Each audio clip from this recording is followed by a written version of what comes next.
কবি সুকান্ত ভট্টাচার্যের লেখা কবিতা দেশলাই কাঠি।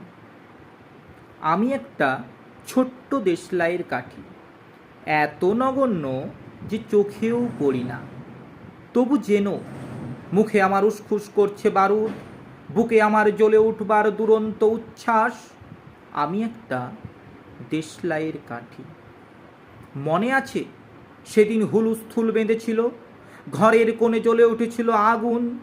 আমাকে অবজ্ঞা ভরে না নিভিয়ে ছুঁড়ে ফেলায় কত ঘরকে দিয়েছি পুড়িয়ে, কত প্রাসাদকে করেছি ধূলিসাৎ। আমি একাই ছোট্ট একটা দেশলাইয়ের কাঠি। এমনই বহু নগর বহু রাজ্যকে দিতে পারি ছারখার করে, তবু অবজ্ঞা করবে আমাদের? মনে নেই এই সেদিন আমরা সবাই জ্বলে উঠেছিলাম একই বাক্সে, চমকে উঠেছিলে। আমরা শুনেছিলাম তোমাদের বিবর্ণ মুখের আর্তনাদ।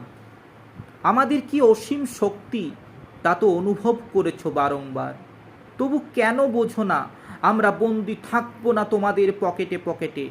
আমরা বেরিয়ে পড়ব, আমরা ছড়িয়ে পড়ব শহরে গঞ্জে গ্রামে দিগন্ত থেকে দিগন্তে। আমরা বারবার জ্বলি নিতান্ত অবহেলায়, তা তো তোমরা জানোই।